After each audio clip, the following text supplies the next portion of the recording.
ربی اشرح لی صدری ویسر لی امری واحلل عقدۃ من لسانی یفقہوا قولی ربی زدنی علما۔ سورہ نساء آیت نمبر 43 سے آج ہم اپنے لیکچر کا آغاز کریں گے۔ اعوذ باللہ من الشیطان الرجیم، بسم اللہ الرحمن الرحیم۔ الم تر الی الذین اوتوا نصیبا من الکتاب یشترون الضلالۃ ویریدون ان تضلوا السبیل واللہ اعلم بأعدائکم وکفی باللہ ولییا وکفی باللہ نصیرا۔ تم نے ان لوگوں کو بھی دیکھا جنہیں کتاب کے علم کا کچھ حصہ دیا گیا ہے، وہ خود ضلالت کے خریدار بنے ہوئے ہیں اور چاہتے ہیں کہ تم بھی راہ گم کر دو۔ اللہ تمہارے دشمنوں کو خوب جانتا ہے اور تمہاری حمایت اور مددگاری کے لیے اللہ ہی کافی ہے۔ جو لوگ یہودی بن گئے ہیں ان میں سے کچھ لوگ ہیں جو الفاظ کو ان کے محل سے پھیر دیتے ہیں۔ تو یہاں پہ اللہ تعالیٰ نے ایک مرتبہ کہا کہ ان لوگوں کو کتاب کا کچھ حصہ دیا گیا، اور دوسری بار کہا کہ جو لوگ یہودی بن گئے ہیں۔ تو وجہ اس کی یہ ہے کہ علماء اہل کتاب یعنی یہودیوں کے متعلق قرآن نے اکثر یہ الفاظ استعمال کیے ہیں کہ انہیں کتاب کے علم کا کچھ حصہ دیا گیا ہے۔ اس کی وجہ یہ ہے کہ اول تو انہوں نے کتاب الہی کے ایک حصے کو گم کر دیا تھا، اور پھر جو کچھ کتاب الہی میں سے ان کے پاس موجود تھا اس کی روح اور اس کے مقصد اور مدعا سے وہ بالکل بیگانے ہو چکے تھے۔ ان کی تمام دلچسپیاں جو تھیں وہ لفظی بحثوں اور احکام کی جزیات اور عقائد کی فلسفیانہ پیچیدگیوں تک محدود تھیں۔ یہی وجہ تھی کہ وہ دین کی حقیقت سے نا آشنا اور دینداری کے جوہر سے خالی تھے، اگرچہ وہ علماء دین اور پیشوایان ملت کہے جاتے تھے، یعنی کہ ان کے عمل میں وہ چیزیں نہیں تھیں، ان کے اخلاق میں وہ چیزیں نہیں تھیں، لیکن بس بظاہر ایک اپنے اوپر جبے بھی پہن لیے انہوں نے، اور بظاہر ایک حلیہ بھی اپنا ایسا بنا لیا، اور بحث و تکرار اور فقہی مسائل بہت زیادہ تھے۔ جس طرح آج ہمارے میں بھی ہوتا ہے کہ جی یہ شلوار ٹخنا سے اوپر اونچی ہو، داڑھی اتنی لمبی ہو، اور وہ چیزیں جو بظاہر سے تو تعلق رکھتی ہیں لیکن دین کو، ایمان کو تو ہماری روح میں اترنا چاہیے، ہمارے دل میں اترنا چاہیے، اور ہمارے عمل میں بھی اترنا چاہیے۔ یہ زیادہ ضروری ہے، لیکن ان کے پاس دین کا بظاہر ایک لبادہ رہ گیا تھا، تو اس لیے اللہ تعالیٰ ان کے لیے کہتا ہے کہ انہیں کتاب کا کچھ حصہ دیا گیا کہ جو ان کے صرف ظاہر پر ہی رہا، باطن میں وہ بالکل خالی تھے اس جوہر سے۔ اور پھر اللہ تعالیٰ نے آگے فرمایا کہ جو لوگ یہودی بن گئے ہیں، یہ نہیں کہا کہ یہودی ہیں، کیونکہ شروع میں تو وہ بھی مسلمان ہی تھے، جس طرح ہر نبی کی امت اصل میں مسلمان ہوتی ہے، مگر بعد میں وہ صرف انہوں نے اپنے لیے یہودی وہ بن کر رہ گئے۔ اور یہود اور نصارہ بھی اس طرح ہی ہیں جس طرح ملت ابراہیم میں نا یہود اور نصارہ دو بڑے گروہ ہیں، اور اس طرح ہی جس طرح ملت محمدی صلی اللہ علیہ وسلم میں شیعہ اور سنی دو بڑے گروہ بن گئے ہیں، سب مسلمان، لیکن پھر یہ فرقہ بندی اتنی پھیلتی ہے کہ پھر آگے جاتے جاتے آپ کتنے فرقوں میں تقسیم ہو جاتے ہیں۔ تو یہ یہود اور نصارہ بھی بیسیکلی دو فرقے ہیں ملت ابراہیمی کے۔ اصل دین جو ہے وہ وہی ہے جو حضرت ابراہیم علیہ السلام لے کر آئے، اور جس پر ایک مسلمان عمل کرتا ہے آج بھی، جو اپنے آپ کو کسی بھی فرقے یا کسی بھی گروہ بندی کا شکار نہیں ہونے دیتا۔ اور اللہ تعالیٰ ان کے بارے میں کہتا ہے کہ ان میں سے کچھ لوگ ہیں جو الفاظ کو ان کے محل سے پھیر دیتے ہیں اور دین حق کے خلاف نیش زنی کرنے کے لیے اپنی زبانوں کو توڑ موڑ کر کہتے ہیں سمعنا و عصینا اسما غیر مسمعین اور رائنا، حالانکہ اگرچہ وہ کہتے سمعنا و اطعنا اسما اور انظرنا تو یہ انہی کے لیے بہتر تھا اور زیادہ راست بازی کا طریقہ تھا، مگر ان پر تو ان کی باطل پرستی کی بدولت اللہ کی پھٹکار پڑی ہوئی ہے، اسی لیے وہ کم ہی ایمان لاتے ہیں۔ تو ان تین جو الفاظ ہیں نا سمینا و عصینا اور اسما غیر مسمعین، تو ان کے مطلب یہ ہے کہ یہ جو اہل کتاب ہے نا، یہ اللہ کی کتاب کے الفاظ میں رد و بدل کرتے ہیں۔ ایک تو یہ جو ان کی اپنی کتابیں ہیں نا ان میں بھی رد بدل کرتے ہیں، اور دوسرے یہ کہ اپنی تعویلات سے آیات کی کتاب کے معنی کچھ سے کچھ بنا دیتے ہیں، اور تیسرے یہ کہ یہ لوگ محمد صلی اللہ علیہ وسلم اور آپ کی صلی اللہ علیہ وسلم کے پیرووں کی مجلس میں جب آ کر بیٹھتے ہیں نا، منافق ہیں بظاہر، کبھی کبھی اپنے اوپر کچھ لوگوں نے ایمان کا، مسلمان ہونے کا ایک لبادہ بھی اوڑھ رکھا تھا، اور یہ شو کرتے تھے کہ ہم مسلمان ہیں، لیکن اندر سے وہ منافق بھی تھے، تو وہ آ کر صرف باتیں سننے کے لیے آپ صلی اللہ علیہ وسلم کی مجلس میں آ کر بیٹھتے اور واپس جا کر لوگوں کے سامنے غلط طریقے سے روایت کرتے، بات کچھ کہی جاتی اور وہ اسے اپنی شرارت سے کچھ کا کچھ بنا کر لوگوں میں مشہور کرتے تاکہ انہیں بدنام کیا جائے، یعنی آپ صلی اللہ علیہ وسلم کے مقصد کو بھی اور ان صحابہ کرام کو بھی اور تمام مسلمانوں کو، اور ان کے متعلق غلط فہمیاں پھیلا کر لوگوں کو اسلامی جماعت کی طرف آنے سے روکا جائے۔ اور جب انہیں اللہ کا پیغام سنایا جاتا ہے تو وہ زور سے کہتے ہیں سمعنا، بھئی ہم نے سن لیا، اور آہستہ سے کہتے ہیں وعصینا، لیکن ہم نے قبول نہیں کیا، یا وہ کہتے ہیں اطعنا، ہم نے قبول کیا، اور تلفظ سے انداز ان کا ایسا ہوتا ہے کہ وہ زبان کو نا بڑا لچکا دیتے ہیں، اتنا موڑ دیتے ہیں زبان کو کہ وہ زبان جو وہ لفظ جو ہے نا وہ عصینا بن جاتا ہے۔ اور دوران گفتگو جب کبھی رسول اللہ صلی اللہ علیہ وسلم کوئی بات کرنا چاہتے ہیں تو وہ کہتے ہیں اسمع، سنیے، یعنی آپ صلی اللہ علیہ وسلم کو جب وہ مخاطب کرنا چاہتے ہیں نا تو ان کو کہتے ہیں اسمع، بھی سنیے ہماری بات۔ اور پھر ساتھ ہی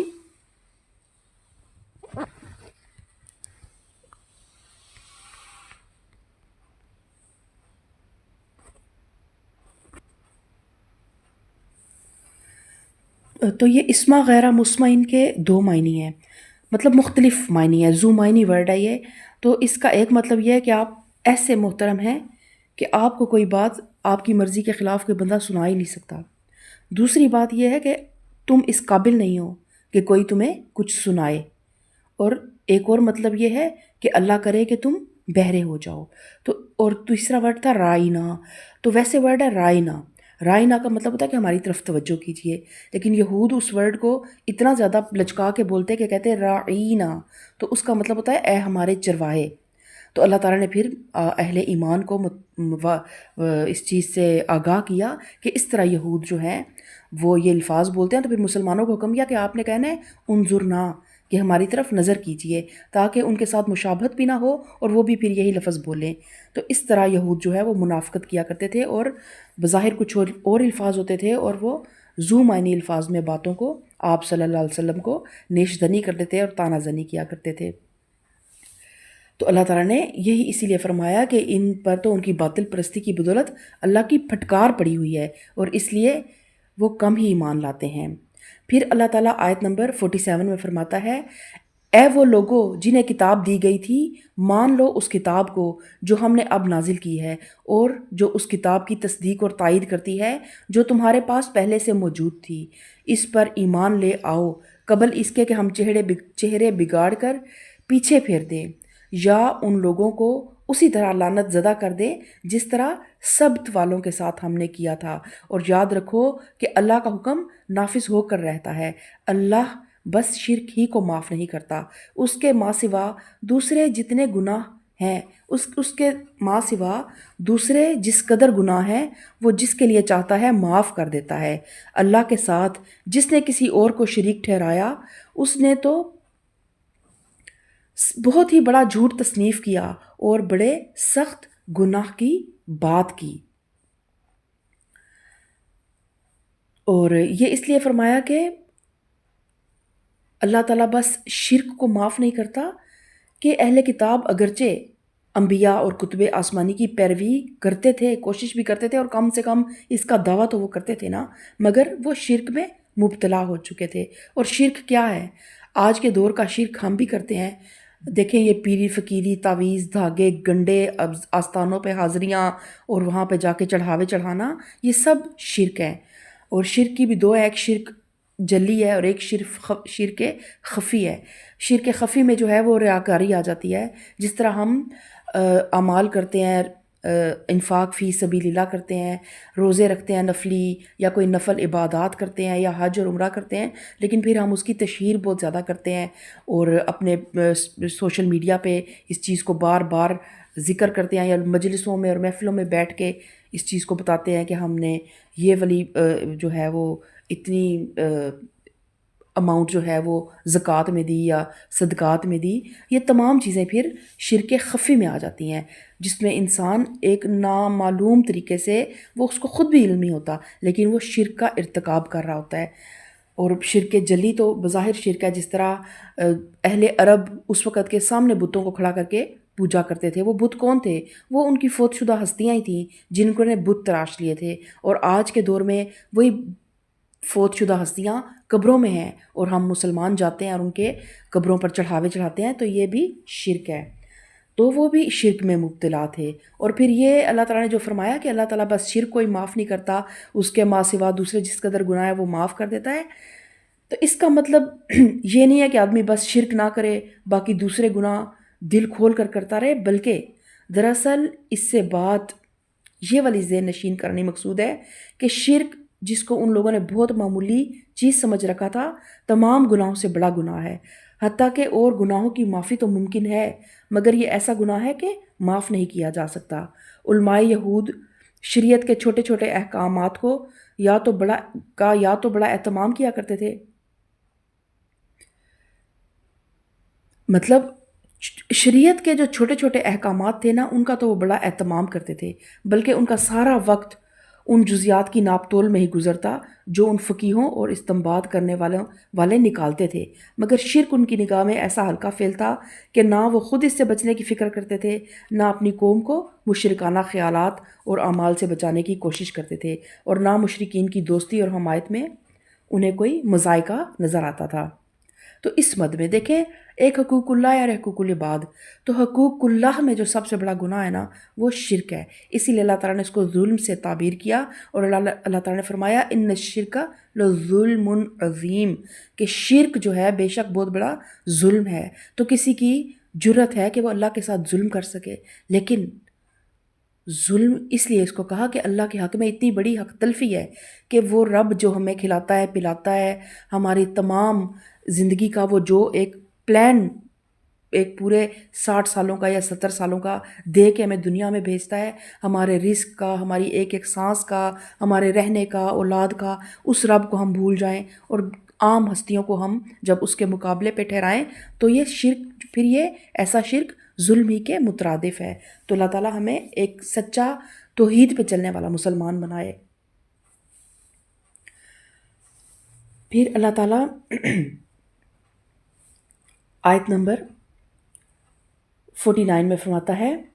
الم تر الی الذین یزکون انفسہم بل اللہ یزکی من یشاء ولا یظلمون فتیلا۔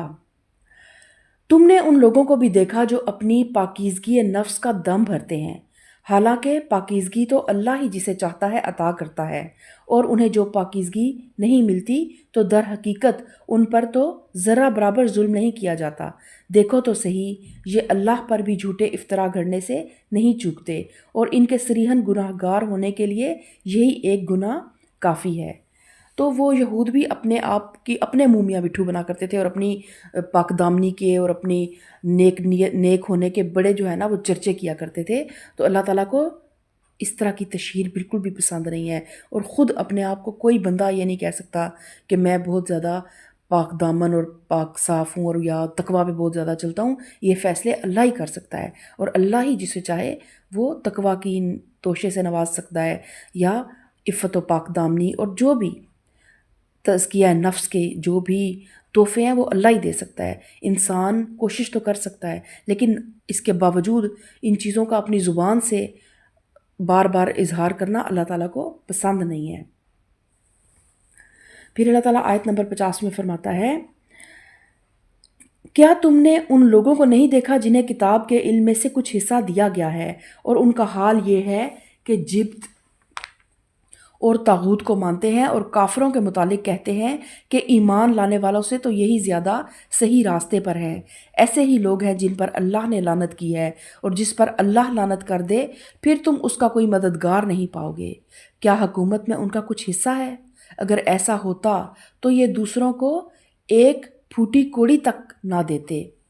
پھر کیا یہ دوسروں سے اس لیے حسد کرتے ہیں کہ اللہ نے انہیں اپنے فضل سے نواز دیا؟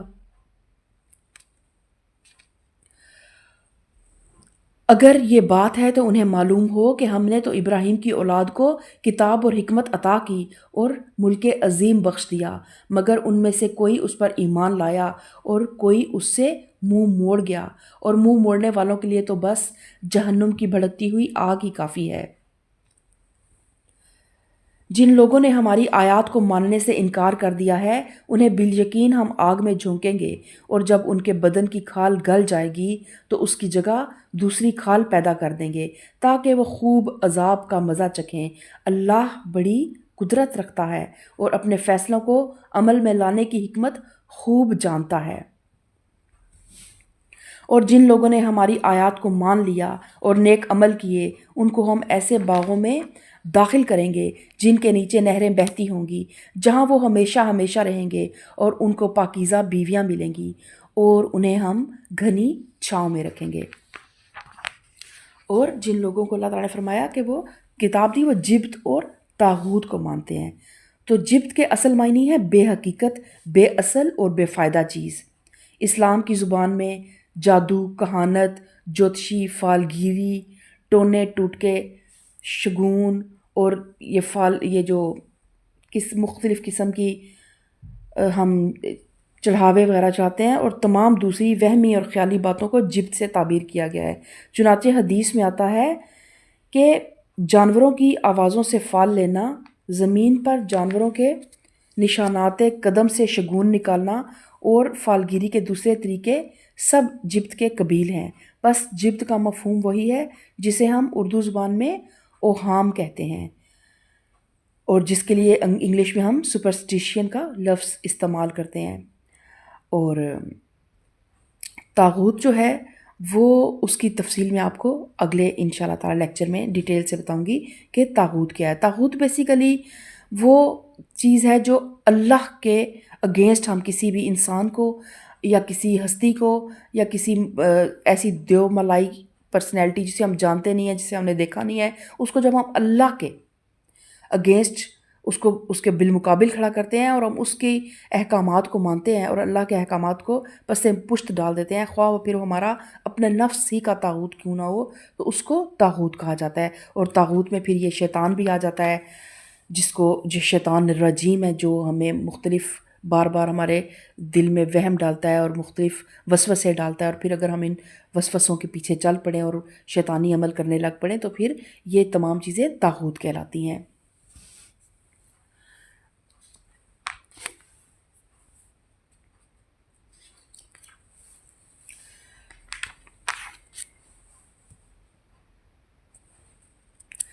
پھر اللہ تعالیٰ آیت نمبر 58 میں فرماتا ہے، ان اللہ یأمرکم ان تؤدوا الامانات الی اہلہا واذا حکمتم بین الناس ان تحکموا بالعدل ان اللہ نعم ما یعظکم بہ ان اللہ کان سمیعا بصیرا۔ مسلمانوں، اللہ تمہیں حکم دیتا ہے کہ امانتیں اہل امانت کے سپرد کر دو، اور جب لوگوں کے درمیان فیصلہ کرو تو عدل کے ساتھ فیصلہ کرو۔ اللہ تم کو نہایت عمدہ نصیحت کرتا ہے، اور یقیناً اللہ سب کچھ سنتا اور دیکھتا ہے۔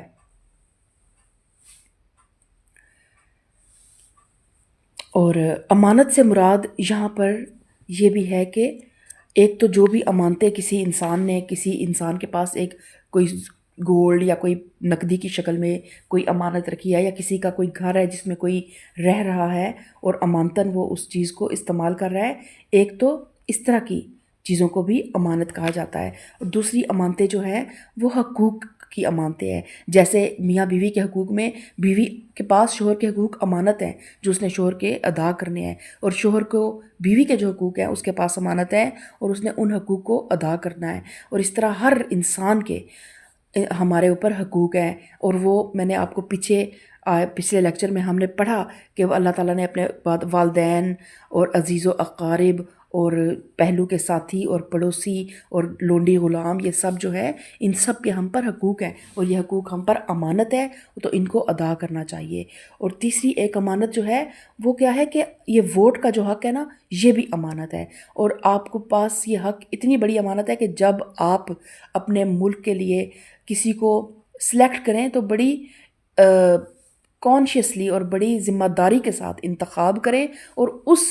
شخص کو اس امانت کو سونپیں جو اس کا اہل ہو، نہ کہ آپ اپنے خاندان میں 10 لوگ اگر ایک بندے کو سپورٹ کرتے ہیں تو آپ بھی ان کے ساتھ مل جائیں، اور جو بندہ حق پہ ہے، جو اس سیٹ کو ڈیزرو کرتا ہو، اس کو آپ چھوڑ دیں، اور صرف خاندانوں کو بچانے کے لیے یا اپنے جو بھی آپ کے قبیلے ہیں ان کی خواہشات کو پورا کرنے کے لیے اس طرح کا عمل نہ کریں، بلکہ جو بھی حق پہ ہو، جو دیندار ہو، جن کے دین کی، جن کی امانت داری کی، جن کی دیانت داری کی، اور جن کی سچائی کی آپ کو یقین ہو، ان لوگوں کو یہ عہدے دیں، تاکہ آپ کا بھی مستقبل محفوظ رہے اور آپ کے بچوں کا بھی مستقبل محفوظ رہے۔ اور پھر اللہ تعالیٰ کہتا ہے، اور جب لوگوں کے درمیان فیصلہ کرو تو عدل کے ساتھ فیصلہ کرو، یعنی تم ان تمام برائیوں سے بچے رہنا۔ اب خطاب مسلمانوں سے ہے نا، اہل ایمان سے، تو پھر انہیں پیچھے یہود کے تمام حالات بتا کے فرمایا گیا کہ عدل سے کام لینا اور ان برائیوں سے بچے رہنا جن میں بنی اسرائیل مبتلا ہو گئے تھے۔ بنی اسرائیل کی بنیادی غلطیوں میں سے ایک غلطی یہ بھی تھی کہ انہوں نے اپنے انحطاط کے زمانے میں امانتیں، یعنی ذمہ داری کے منصب اور مذہبی پیشوائی اور قومی سرداری کے مرتبے ایسے لوگوں کو دینا شروع کر دیے تھے جو نااہل، کم ظرف، بد اخلاق، بد دیانت اور بدکار تھے۔ تو نتیجہ پھر کیا ہوا کہ برے لوگوں کی قیادت کی وجہ سے ساری قوم خراب ہوتی چلی گئی۔ تو مسلمانوں کو ہدایت کی جا رہی ہے کہ تم ایسا نہ کرنا، بلکہ امانتیں ان لوگوں کے سپرد کرنا جو ان کے اہل ہوں، یعنی جن میں بار امانت اٹھانے کی صلاحیت ہو۔ بنی اسرائیل کی دوسری بڑی کمزوری یہ تھی کہ وہ انصاف کی روح سے خالی ہو گئے تھے۔ وہ شخصی اور قومی اغراض کے لیے بے تکلف ایمان نگل جاتے تھے، صریح ہٹ دھرمی برت جاتے تھے، انصاف کے گلے پر چھری پھیرنے میں انہیں ذرا تامل نہ ہوتا تھا۔ ان کی بے انصافی کا تلخ ترین تجربہ اس زمانے میں خود مسلمانوں کو بھی ہو رہا تھا۔ ایک طرف ان کے سامنے محمد رسول اللہ صلی اللہ علیہ وسلم اور ان پر ایمان لانے والوں کی پاکیزہ زندگیاں تھیں، اور دوسری طرف وہ لوگ تھے جو بتوں کو پوج رہے تھے اور بیٹیوں کو زندہ گاڑتے تھے اور سوتیلی ماؤں کے ساتھ نکاح تک کر لیتے تھے اور کعبے کے گرد مادرزاد ننگے ہو کر طواف کرتے تھے۔ لیکن یہ نام نہاد اہل کتاب ان دوسرے کفار کو مسلمانوں پر ترجیح دیتے تھے، اور ان کو یہ کہتے ہوئے ذرا شرم نہیں آتی تھی کہ پہلے گروہ کے مقابلے میں یہ دوسرا گروہ زیادہ صحیح راستے پر ہے۔ تو اللہ تعالیٰ نے ان پہ اس لیے لعنت فرمائی، اور اللہ تعالیٰ نے ان کی اس بے انصافی پر تنبیہ کرنے کے بعد اب مسلمانوں کو ہدایت کی ہے کہ تم کہیں ایسے بے انصاف نہ بن جانا، خواہ کسی سے دوستی ہو یا دشمنی، بہرحال بات جب بھی کہو انصاف کی کہو، اور فیصلہ جب کرو عدل کے ساتھ کرو،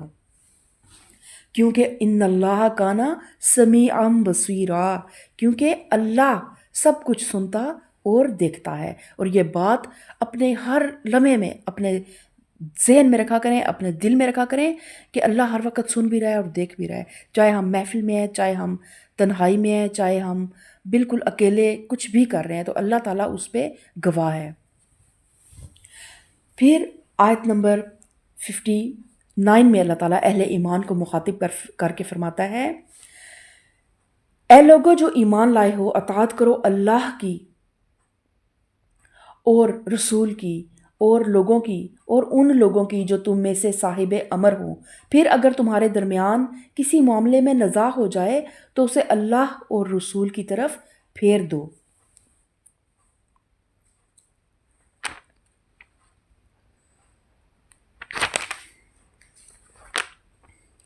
اور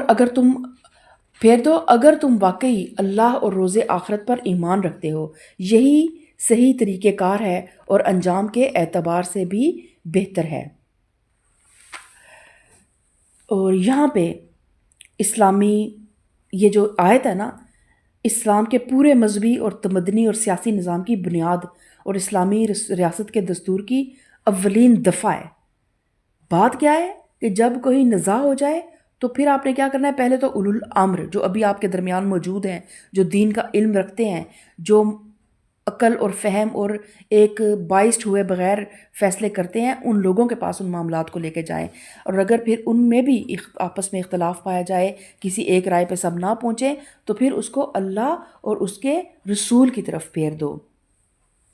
اور یہ بہت ڈیٹیل جو ہے نا آیت ہے، اور اس کی ڈیٹیل بہت ڈیپتھ میں ہوگی، اور انشاءاللہ سورہ نساء کی رمضان المبارک کے بعد میں دوبارہ اگر آپ چاہیں گے تو اس آیت کی بہت لمبی ڈیٹیل ہے، میں آپ کو ضرور بتاؤں گی کہ کس طرح وہ اولو الامر ہم کیسے ڈیسائیڈ کریں گے کہ اب یہ لوگ اولو الامر ہیں۔ دیکھیں، اللہ اور رسول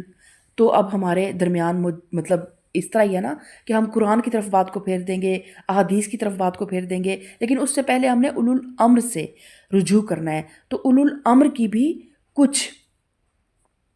کوالٹیز ہیں، جب وہ ان میں ہوں گی تو ہی وہ اولو الامر ہوں گے، اگر وہ نہیں ہوں گی تو وہ اولو الامر نہیں ہوں گے۔ اور یہ اولو الامر والی آیت میں اگلے لیکچر میں سورہ نساء کی انشاءاللہ آپ کو کلیئر کر دوں گی کہ اولو الامر میں کون سی کوالٹیز ہونے چاہیے۔ اگلے لیکچر کے آغاز میں پہلے ہم یہ کریں گے، پھر ہم انشاءاللہ اپنا اگلے لیکچر کا آغاز کریں گے۔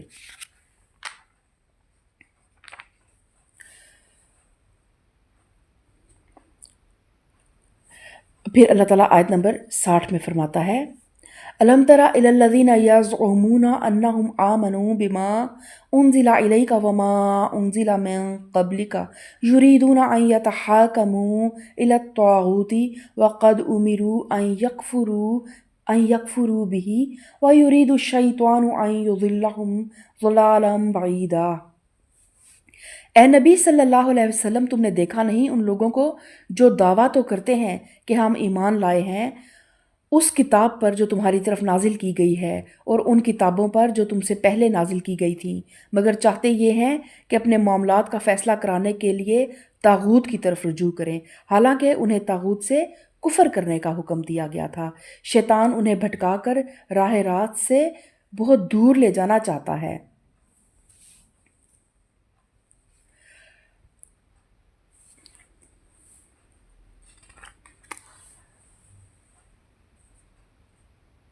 اور یہاں پر صریح طور پر طاغوت سے مراد وہ حاکم ہے جو قانون الہی کے سوا کسی دوسرے قانون کے مطابق فیصلہ کرتا ہو۔ اور وہ اب مسئلہ کیا تھا، یہ اس آیت کا پیچھے میں آپ کو نا تھوڑا سا پس منظر بتاتی ہوں کہ ایک یہودی کی کوئی یہود کا کوئی شخص تھا، اس پہ کوئی مقدمہ تھا۔ تو اس وقت کیونکہ مدینہ میں نبی کریم صلی اللہ علیہ وسلم کو مدینہ کا ایک سرداری دی گئی ہوئی تھی، تو یہود بھی اپنے معاملات جو تھے نا وہ آپ صلی اللہ علیہ وسلم کی بارگاہ میں لے کر آیا کرتے تھے۔ تو جب وہ فیصلہ یہودی کے خلاف ہو گیا، اس پہ جرم ثابت ہو گیا، اور جب اسے سزا دینے کا وقت آیا تو پھر انہوں نے یہ کوشش کی کہ ہماری کتابوں میں دیکھتے ہیں کہ کیا حکم ہے اس طرح کے جرم کا۔ تو اب کیونکہ ان کی کتابوں کی شریعت بھی منسوخ ہو چکی تھی، اور پھر آپ صلی اللہ علیہ وسلم کے حکم کے فیصلے کے بعد اوپر کسی فیصلے کی کوئی اہمیت باقی نہیں تھی، تو پھر اللہ تعالیٰ نے ان کے متعلق فرمایا کہ یہ لوگ دعویٰ تو کرتے ہیں کہ ہم ایمان لائے ہیں اس کتاب پر جو تمہاری طرف نازل کی گئی ہے اور ان کتابوں پر بھی جو تم سے پہلے نازل کی گئی، لیکن اپنے معاملات کا فیصلہ کرانے کے لیے طاغوت کی طرف رجوع کرتے ہیں۔ تو یہاں پر جو پھر طاغوت کا لفظ استعمال ہوا ہے نا، وہ قانون الہی کے سوا کسی دوسرے قانون کے مطابق فیصلہ کرتا ہو کوئی بھی شخص، تو وہ بھی شخص بھی طاغوت ہے، اور وہ نظام عدالت ہے جو نہ تو اللہ کے اقتدار اعلیٰ کی مطیع ہو اور نہ اللہ کی کتاب کو آخری سند مانتی ہو۔ لہٰذا یہ آیت اس معنی میں بالکل صاف ہے کہ جو عدالت طاغوت کی حیثیت رکھتی ہو اس کے پاس اپنے معاملات فیصلے کے لیے لے جانا ایمان کے منافی ہے، اور اللہ اور اس کی کتاب پر ایمان لانے کا لازمی اقتضا یہ ہے کہ آدمی ایسی عدالت کو جائز عدالت تسلیم کرنے سے انکار کر دے۔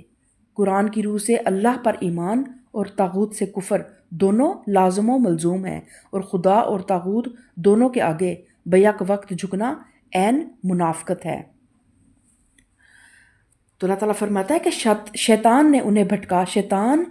بھٹکا کر راہ راست سے بہت دور لے جانا چاہتا ہے، اور جب ان سے کہا جاتا ہے کہ آؤ اس چیز کی طرف جو اللہ نے نازل کی ہے، اور آؤ رسول صلی اللہ علیہ وسلم کی طرف، تو ان منافقوں کو تم دیکھتے ہو کہ یہ تمہاری طرف آنے سے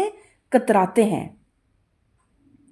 یعنی اس سے ایک تو معلوم یہ ہوتا ہے کہ یہ منافقین کی عام روش تھی کہ جس مقدمے میں انہیں توقع ہوتی تھی کہ فیصلہ ان کے حق میں ہو جائے گا تو اس کو نبی کریم صلی اللہ علیہ وسلم کے پاس لے آتے تھے، مگر جس مقدمے میں انہیں اندیشہ ہوتا تھا کہ فیصلہ ان کے خلاف ہوگا تو پھر آپ صلی اللہ علیہ وسلم کے پاس آنے سے انکار کر دیتے تھے۔ اور یہی حال ابھی بھی بہت سے منافقوں کا ہے۔ اگر شریعت کا فیصلہ ان کے حق میں ہو تو سر آنکھوں پر، ورنہ ہر اس قانون، ہر اس رسم رواج اور ہر اس عدالت کے دامن میں جا کر پناہ لے لیتے ہیں، ہم لوگ بھی پناہ لے لیتے ہیں جس سے ہمیں اپنے منشا کے مطابق فیصلہ کرنے کی توقع ہوتی ہے۔ اور اللہ تعالیٰ فرماتا ہے پھر اس وقت کیا ہوتا ہے جب ان کے اپنے ہاتھوں کی لائی ہوئی مصیبت ان پر آن پڑتی ہے، اس وقت یہ تمہارے پاس قسمیں کھاتے ہوئے آتے ہیں اور کہتے ہیں کہ خدا کی قسم ہم تو صرف بھلائی چاہتے تھے اور ہماری نیت تو یہ تھی کہ فریقین میں کسی طرح موافقت ہو جائے۔ اور غالباً یہ اس سے مراد یہ ہے کہ جب ان کی اس منافقانہ حرکت کا مسلمانوں کو علم ہو جاتا ہے اور پھر انہیں یہ خوف ہوتا ہے کہ اب باز پرس ہوگی اور سزا ملے گی، یا پھر ان مجلسوں میں آنے کا موقع نہیں ملے گا تو پھر مسلمانوں کے راز ہم تک کیسے پہنچیں گے، اس وقت پھر بھی یہ قسمیں کھا کھا کر اپنے ایمان کا یقین دلانے لگ پڑتے ہیں اور کہتے ہیں کہ خدا کی قسم ہم تو صرف بھلائی چاہتے تھے اور ہماری نیت تو یہ تھی کہ فریقین میں کسی طرح موافقت ہو جائے۔ تو اللہ تعالیٰ فرماتا ہے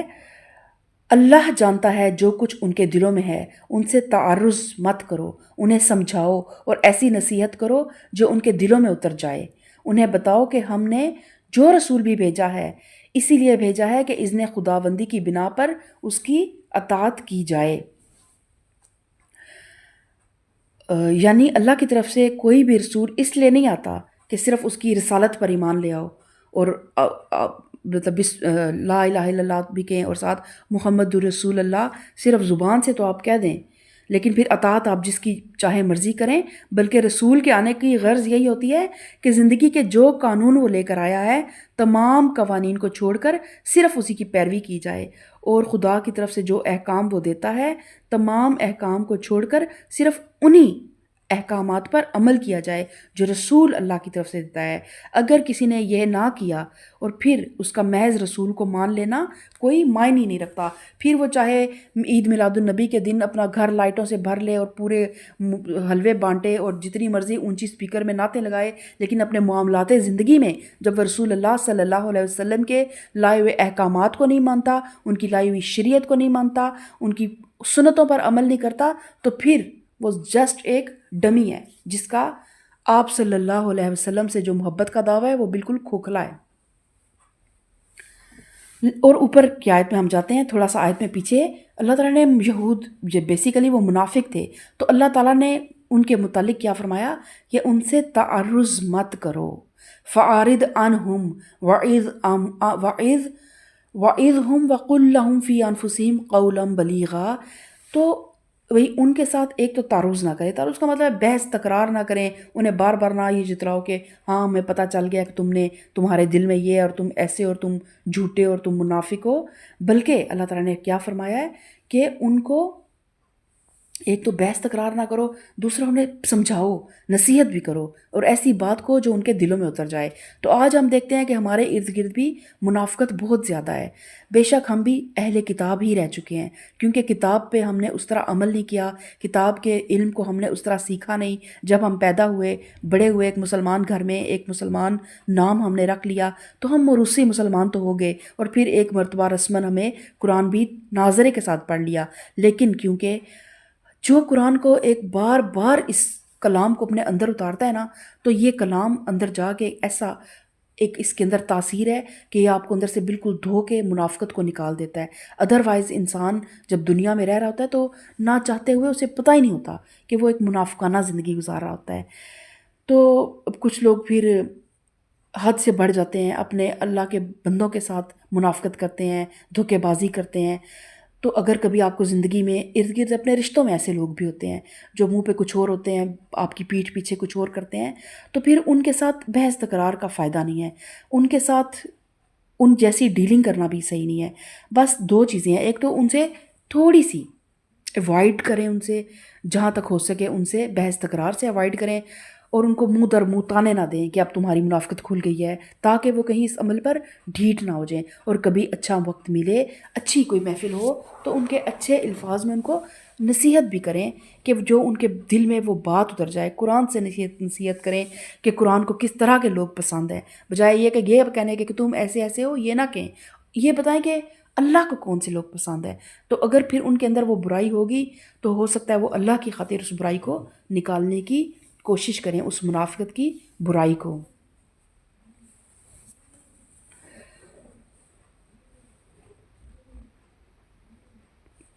پھر اللہ تعالیٰ فرماتا ہے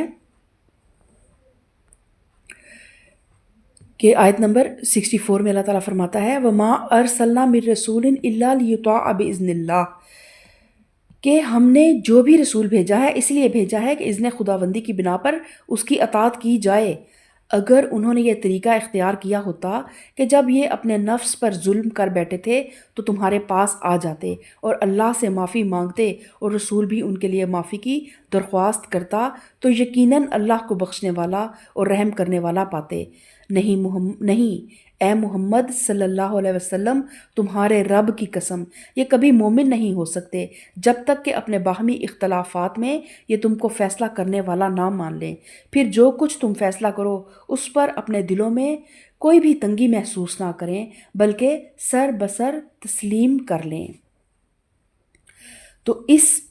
آیت کا حکم صرف حضور صلی اللہ علیہ وسلم کی زندگی تک محدود نہیں ہے، بلکہ قیامت تک کے لیے ہے کہ جو کچھ اللہ کی طرف سے نبی کریم صلی اللہ علیہ وسلم لے کر آئے ہیں اور جس طریقے پر اللہ کی ہدایت اور رہنمائی کے تحت آپ نے عمل کیا ہے، وہ ہمیشہ ہمیشہ کے لیے مسلمانوں کے درمیان فیصلہ کن سند ہے۔ اور اس سند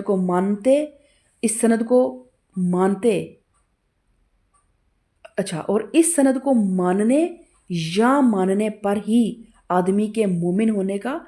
فیصلہ ہے۔ اور حدیث میں اس بات کو نبی کریم صلی اللہ علیہ وسلم نے ان الفاظ میں ارشاد فرمایا ہے، لا یؤمن احدکم حتی یکون ہواہ تمعا لما جئت بہ،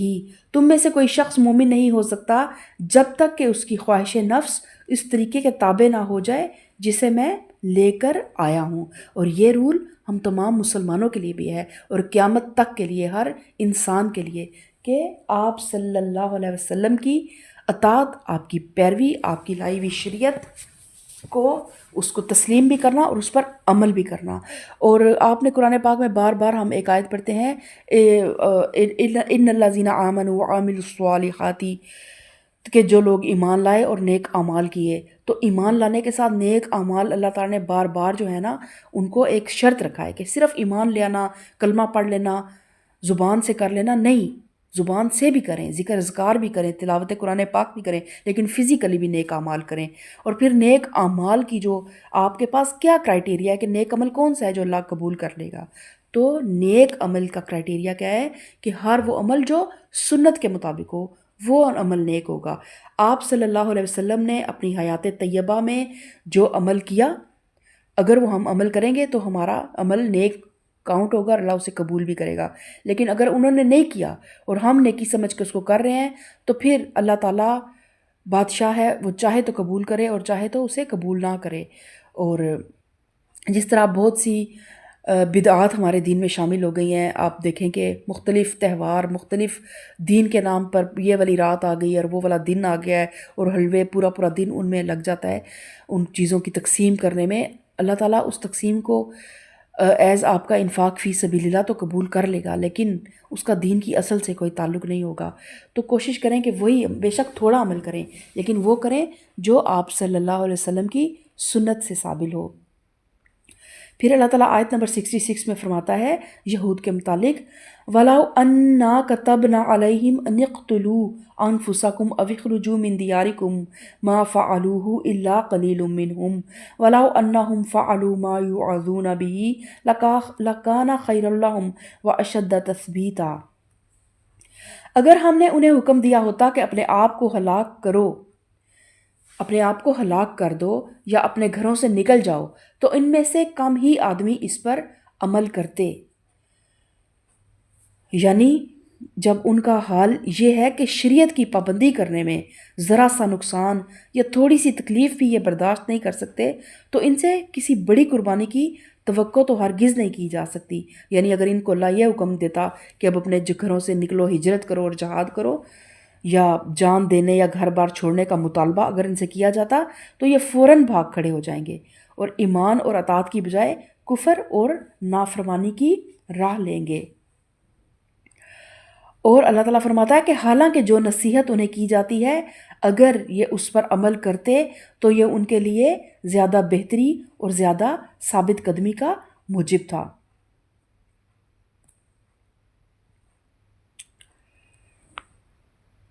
اور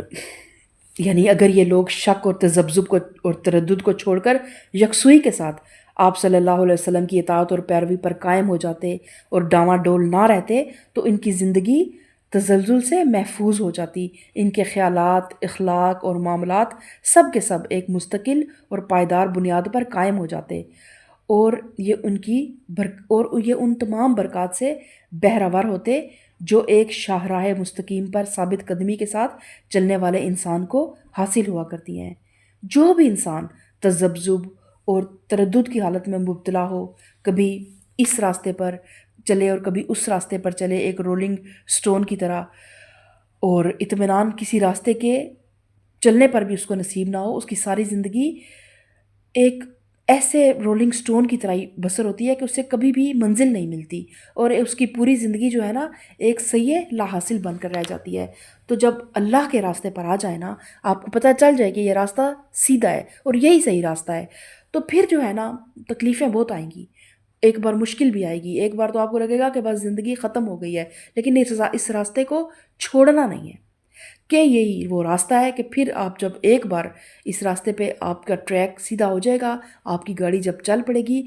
جب آپ کو توکل آ جائے گا، آپ میں صبر آ جائے گا، تو اللہ تعالیٰ بھی جب اپنے بندے کو آزما لیتا ہے نا، تو پھر اس پہ اپنی نعمتوں کے دروازے کھول دیتا ہے، اور وہ پھر اس کو ایک صراط مستقیم اللہ تعالیٰ عطا فرما دیتا ہے۔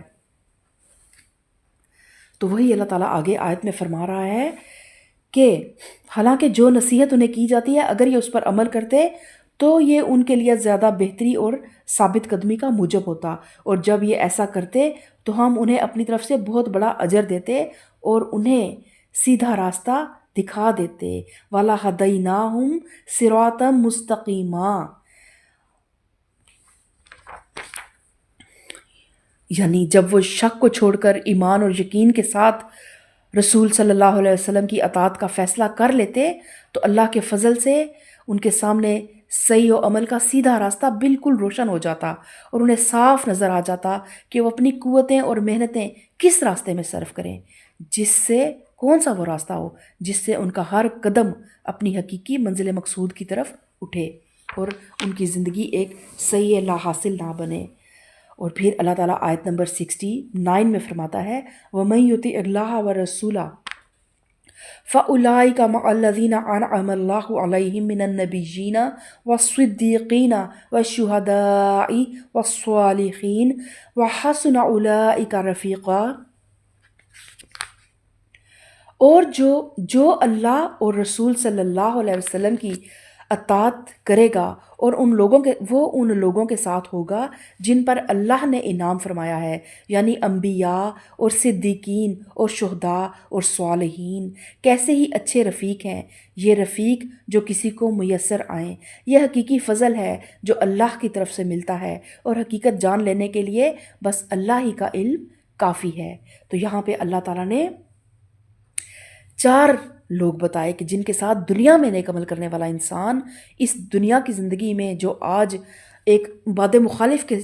سمت میں، یعنی ادھر سے باد مخالف ہے، دنیا چل رہی ہے، اور ادھر سے وہ انسان دین کے راستے پہ چل رہا ہے اور تمام تکلیفوں کو برداشت کر رہا ہے، اپنوں کی بے رخیاں، اپنوں کی تلخ باتیں، اپنوں کے تانے، اور اپنی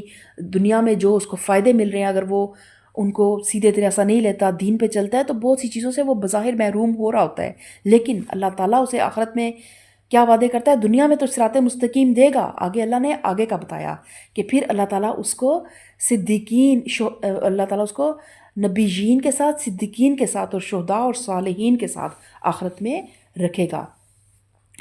تو انبیاء کے متعلق تو ہم جانتے ہیں کہ اللہ تعالیٰ نے جو 1,24,000 پیغمبر بھیجے وہ تمام انبیاء تھے، تو ان کے مرتبے تو کوئی انسان اس مرتبے تک نہ پہنچ سکتا ہے، تو کتنا خوش نصیب ہوگا جسے روز قیامت انبیاء کی صحبت ملے گی۔ اور صدیق سے مراد وہ شخص ہے جو نہایت راست باز ہو، جس کے اندر صداقت پسندی اور حق پرستی کمال درجے پر ہو، جو اپنے معاملات اور برتاؤ میں ہمیشہ سیدھا اور صاف طریقہ اختیار کرے، جب ساتھ دے تو حق اور انصافی کا ساتھ دے اور سچے دل سے دے، اور جس چیز کو حق کے خلاف پائے اس کے مقابلے میں ڈٹ کر کھڑا ہو جائے اور ذرا کمزوری نہ دکھائے، جس کی سیرت ایسی ستھری اور بے لوث ہو کہ اپنے اور غیر کسی کو بھی اس سے خالص راست روی کے سوا کسی دوسرے طرز عمل کا اندیشہ نہ ہو۔ مطلب اپنے بے شک اسے نفرت بھی کرتے ہوں گے نا کسی وجہ سے، لیکن ان کو یہ دل میں یقین ضرور ہوگا کہ یہ بندہ جھوٹا نہیں ہے، منافق نہیں ہے۔ اور شہید کون ہے؟ شہید کے اصل معنی ہے گواہ کے، اور اس سے مراد وہ شخص ہے جو اپنے ایمان کی صداقت پر اپنی زندگی کے پورے طرز عمل سے شہادت دیتا ہے۔ اللہ کی راہ میں لڑ کر جان دینے والے کو بھی شہید اسی وجہ سے کہتے ہیں کہ وہ جان دے کر ثابت کر دیتا ہے کہ وہ جس ہستی پر ایمان لایا تھا اسے واقعی سچے دل سے حق سمجھتا تھا، اور اسے اتنا عزیز رکھتا تھا کہ اس کے لیے جان قربان کرنے میں بھی اس نے دریغ نہ کیا۔ ایسے راست باز لوگوں کو بھی شہید کہا جاتا ہے، جو اس قدر قابل اعتماد ہوں کہ جس چیز پر وہ شہادت دیں اس کا صحیح اور برحق ہونا بلا تعمل تسلیم کیا جائے۔ اور صالحین، صالح سے مراد وہ شخص ہے جو اپنے خیالات اور عقائد میں، اپنی نیت اور ارادوں میں، اور اپنے اقوال اور افعال میں راہ راست پر قائم ہو، اور فی الجملہ اپنی زندگی میں نیک رویہ رکھتا ہو، یعنی کہ لوگوں کو اس کی یعنی نیک نامی اس کی مشہور ہو۔ تو یہ تمام لوگ جو ہیں پھر اللہ تعالیٰ اس آخرت کی زندگی میں ان لوگوں کی ایسے نیک انسان کو صحبت دے گا جو اس دنیا میں صراط مستقیم پہ چلنے کی کوشش کرتے ہیں۔ بے شک ہم کوشش ہی کر سکتے ہیں، کیونکہ ہمارے اختیار میں کچھ نہیں ہے، شیطان قدم قدم پہ ہمیں بھٹکا بھی دیتا ہے، ہم سے گناہ بھی ہو جاتے ہیں، غلطیاں بھی ہو جاتی ہیں، لیکن ابھی پیچھے والی آیت میں ہم نے پڑھا نا کہ کیا ہو جاتا اگر ان سے گناہ ہو جاتا، تو یہ استغفار کرتے ہوئے اللہ کے بارگاہ میں آتے اور آپ صلی اللہ علیہ وسلم بھی ان کے لیے استغفار کرتے، تو وہ اللہ تعالیٰ کو یقیناً بہت رحم کرنا والا پاتے۔ تو اگر وہ ان منافقین کے لیے جو اللہ کے محبوب کو ستاتے تھے ان کے لیے اللہ تعالیٰ مہربان ہو سکتا ہے، تو ہمارے لیے تو اللہ تعالیٰ بہت مہربان ہوگا انشاءاللہ تعالیٰ، کیونکہ ہم جیسے بھی ہیں ہم پوری کوشش کرتے ہیں کہ ہم اللہ کے راستے پہ چلیں، اور آپ صلی اللہ علیہ وسلم سے محبت کا بھی ہم دم بھرتے ہیں۔ تو کبھی بھی مایوس نہیں ہونا، کبھی بھی دل برداشتہ ہو کے سیدھے راستے کو چھوڑنا نہیں ہے کہ یہ مشکل راستہ ہے، میرے سے چلنے نہیں ہوتا، اور میرے سے پھر یہ غلطی ہوگی، پھر یہ غلطی ہوگی۔ غلطیاں کرتے کرتے ہی انشاءاللہ اللہ تعالیٰ ہمیں ایک دن منزل مقصود پر پہنچا دے گا۔ اور پھر اللہ تعالیٰ فرماتا ہے کہ کتنے ہی اچھے رفیق ہیں جو یہ کسی کو میسر آئیں، یعنی وہ انسان کتنا خوش قسمت ہے جسے ایسے لوگ دنیا میں بھی وہ کتنا انسان خوش قسمت ہوگا جسے ایسے لوگ دنیا میں رفاقت کے لیے میسر آئیں، اور جس کا انجام آخرت میں بھی ایسے ہی لوگوں کے ساتھ ہو۔ کسی آدمی کے احساسات مردہ ہو جائیں تو دوسری بات ہے، ورنہ در حقیقت بد سیرت اور بد کردار لوگوں کے ساتھ زندگی بسر کرنا دنیا میں ایک بہت بڑا عذاب ہے، کجا یہ کہ آخرت میں بھی آدمی انہی کے ساتھ اس انجام سے دوچار ہو جو ان کے لیے مقدر ہو۔ اس لیے اللہ کے نیک بندوں کو ہمیشہ یہی تمنا رہتی ہے کہ ان کو نیک لوگوں کی سوسائٹی نصیب ہو اور مر کر بھی وہ نیک لوگوں کے ساتھ ہی رہیں۔ اور دیکھیں اللہ تعالیٰ نبی کریم صلی اللہ علیہ وسلم کی حدیث کا مفہوم بھی کچھ ہے کہ انسان آخرت میں انہی لوگوں کے ساتھ ہوگا جن کے ساتھ وہ دنیا میں اٹھتا بیٹھتا ہے۔ تو اپنی مجالس کا بہت زیادہ چیک اینڈ بیلنس رکھا کریں کہ ہم کس طرح کی لوگوں کی صحبت میں بیٹھ رہے ہیں، اور پھر ایک دعا کا اہتمام کیا کریں کہ اللہ تعالیٰ ہمیں آخرت میں نیک لوگوں کے ساتھ اٹھائے۔ وَأَلْحِقْنِي بِالصَّالِحِينَ، کہ ہمیں آخرت میں صالحین کا ساتھ اللہ تعالیٰ نصیب فرمائے، اس دنیا میں بھی اور آخرت میں بھی۔ اور کوشش کے ساتھ بھی ان کی کوشش کیا کریں کہ اپنی کمپنی میں، اپنی محفلوں میں نیک اور دیندار لوگوں کے شامل رکھیں، اور ان لوگوں کی محفلوں میں جا کے بیٹھیں جو نیک اور دیندار ہوں۔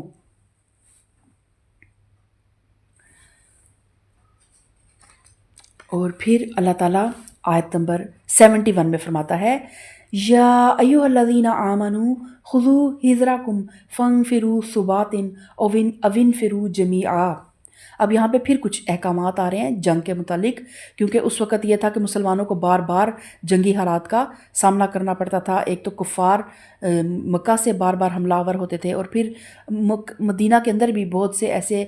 گروہ تھے جو مسلمانوں کو کسی بھی وقت نقصان پہنچا سکتے تھے۔ تو اللہ تعالیٰ نے پھر کچھ جنگی احکامات کا آگے حکم دیا کہ اے لوگو جو ایمان لائے ہو، مقابلے کے لیے ہر وقت تیار رہو۔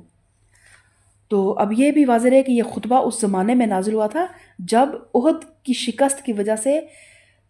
تمام ارد گرد کے جو قبائل تھے نا، ان کی ہمتیں بڑھ گئی تھیں اور مسلمان ہر طرف سے خطرات میں گر گئے تھے۔ آئے دن خبریں آتی رہتی تھیں کہ فلاں قبیلے کے تیور بگڑ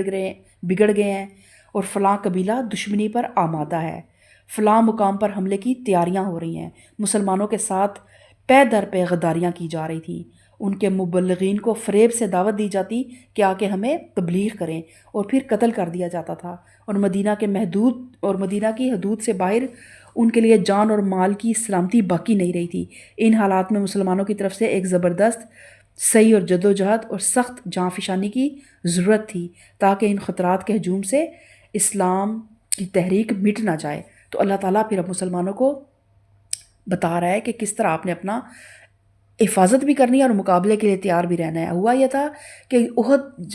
جنگ بدر میں جب مسلمانوں کو فتح نصیب ہوئی تو دھاک بیٹھ گئی مسلمانوں کی۔ بہت سے لوگ اس وقت اسلام میں داخل بھی ہو گئے، کیونکہ اب مسلمانوں کی سرداری مدینہ میں قائم ہو گئی تھی، اور پھر مال غنیمت کا بھی بہت زیادہ لالچ تھا لوگوں کو۔ اور اب یہ تھا کہ اپنے اندر بھی منافقین آ چکے تھے، اور باہر بھی لوگ جو تھے نا، مسلمانوں کو جب احد میں شکست ہوئی تو مسلمانوں کے حالات جب ویک ہوئے تو پھر لوگوں نے منافقت بھی شروع کر دی، اور جھوٹی افواہیں بھی پھیلانا شروع کر دیں۔ مسلمانوں کو ڈراتے تھے بار بار کہ وہ قبیلہ حملہ کرنے کے لیے آ رہا ہے، اور فلاں قبیلہ حملہ کرنے کے لیے آ رہا ہے۔ تو اللہ تعالیٰ نے پھر مسلمانوں کو حکم دیا کہ جو ایمان لائے ہو، مقابلے کے لیے ہر وقت تیار رہو، اور پھر جیسا ہی موقع ہو الگ الگ دستوں کی شکل میں نکلو یا اکٹھے ہو کر نکلو۔ ہاں، تم میں سے کوئی آدمی ایسا بھی ہے جو لڑائی سے جی چراتا ہے۔ اگر تم پر کوئی مصیبت آئے تو کہتا ہے کہ اللہ نے مجھ پر بڑا فضل کیا کہ میں ان لوگوں کے ساتھ نہ گیا، اور اگر اللہ کی طرف سے تم پر فضل ہو تو کہتا ہے، اور کس طرح کہتا ہے؟ اس طرح کہتا ہے کہ گویا تمہارے اور اس کے درمیان محبت کا تو کوئی تعلق ہی نہیں تھا، یعنی تم سے کوئی واسطہ نہیں ہے، اس کو صرف مال سے واسطہ ہے کہ کاش میں بھی ان کے ساتھ ہوتا تو بڑا کام ہو جاتا، یعنی مجھے بھی مال غنیمت بھی مل جاتا اور مجھے ایک شہرت بھی مل جاتی۔ تو ایسے لوگوں کو معلوم ہو کہ اللہ کی راہ میں لڑنا چاہیے ان لوگوں کو جو آخرت کے بدلے دنیا کی زندگی کو فروخت کر دیں۔ پھر جو اللہ کی راہ میں لڑے گا اور مارا جائے گا یا غالب رہے گا، اسے ہم ضرور اجر عظیم عطا کریں گے۔ تو یہاں پہ اللہ تعالیٰ نے اب مسلمانوں کے اندر ہی ان لوگوں کی مسلمانوں کو خبر دے دی جو کہ منافق ہیں، کہ اب کچھ ایسے بھی ہیں جو لڑائی سے جی چراتے ہیں۔ تو وہ کون ہیں؟ جو منافق ہیں۔ تو اس کا ایک مفہوم تو یہ ہے کہ وہ خود بھی جی چراتا ہے اور دوسروں کی ہمتیں بھی پست کرتا ہے، اور ان کو جہاد سے روکنے کے لیے ایسی باتیں کرتا ہے کہ وہ بھی اسی طرح بیٹھے رہیں۔ یعنی اگر کبھی مسلمان شہید ہو جائے کوئی، تو پھر کہتا ہے کہ اچھا ہو گیا نا، اگر ہمارے ساتھ رہتے تو یہ شہید نہ ہوتا، یا یہ اس طرح نہ مارا جاتا یا اس طرح ان کو نقصان نہ ہوتا، لیکن اگر کبھی مال غنیمت ملے تو پھر وہ دل میں افسوس کرتا ہے کہ کاش میں بھی چلا جاتا تو مجھے بھی یہ مال غنیمت مل جاتا۔ تو اللہ تعالیٰ فرماتا ہے کہ فَلْيُقَاتِلْ فِي سَبِيلِ اللَّهِ الَّذِينَ يَشْرُونَ الْحَيَاةَ الدُّنْيَا بِالْآخِرَةِ وَمَن يُقَاتِلْ فِي سَبِيلِ اللَّهِ فَيُقْتَلْ أَوْ يَغْلِبْ فَسَوْفَ نُؤْتِيهِ أَجْرًا عَظِيمًا۔ کہ اللہ تعالیٰ فرماتا ہے کہ وہ بندہ تو ایسے کہتا ہے نا کہ مجھے یہ موقع مل جاتا تو مجھے مال غنیمت مل جاتا، یا اگر مسلمانوں کا نقصان ہو تو کہتا ہے کہ شکر ہے میں نہیں گیا، لیکن اللہ تعالیٰ کیا فرماتا ہے کہ اللہ کی راہ میں لڑنا چاہیے ان لوگوں کو جو آخرت کے بدلے دنیا کی زندگی کو فروخت کر دیں۔ یعنی اللہ کی راہ میں لڑنا دنیا طلب لوگوں کا کام نہیں ہے، یہ تو ایسے لوگوں کا کام ہے جن کے پیش نظر صرف اللہ کی خوشنودی ہو، جو اللہ اور آخرت پر کامل ایمان اعتماد رکھتے ہوں اور دنیا میں کامیابی اور خوشحالی کے سارے امکانات اور اپنے ہر قسم کے دنیاوی مفادات اس امید پر قربان کرنے کے لیے تیار ہو جائیں کہ ان کا رب ان سے راضی ہوگا، اور اس دنیا میں نہیں تو آخرت میں بہرحال ان کی قربانیاں ضائع نہیں ہوں گی۔ رہے وہ لوگ جن کی نگاہ میں اصل اہمیت اپنے دنیاوی مفادات کی ہو تو در حقیقت یہ راستہ ان کے لیے ہے ہی نہیں۔ تو پھر اللہ تعالیٰ فرماتا ہے وَمَا لَكُمْ لَا تُقَاتِلُونَ فِي سَبِيلِ اللَّهِ وَالْمُسْتَضْعَفِينَ مِنَ الرِّجَالِ وَالنِّسَاءِ وَالْوِلْدَانِ الَّذِينَ يَقُولُونَ رَبَّنَا أَخْرِجْنَا مِنْ هَٰذِهِ الْقَرْيَةِ الظَّالِمِ أَهْلُهَا وَاجْعَل لَّنَا مِن لَّدُنكَ وَلِيًّا وَاجْعَل لَّنَا مِن لَّدُنكَ نَصِيرًا۔ آخر کیا وجہ ہے کہ تم اللہ کی راہ میں ان بے بس مردوں، عورتوں اور بچوں کی خاطر نہ لڑو جو کمزور پا کر دبا لیے گئے ہیں اور فریاد کر رہے ہیں کہ خدایا ہم کو اس بستی سے نکال جس کے باشندے ظالم ہیں، اور اپنی طرف سے ہمارا کوئی حامی اور مددگار پیدا کر دے۔ تو یہ اشارہ ہے ان مظلوم بچوں، عورتوں اور مردوں کی طرف جو مکے میں اور عرب کے دوسرے قبائل میں اسلام تو قبول کر چکے تھے لیکن ہجرت کرنے پر قادر نہ تھے، نہ وہ اپنے آپ کو ظلم سے بچا سکتے تھے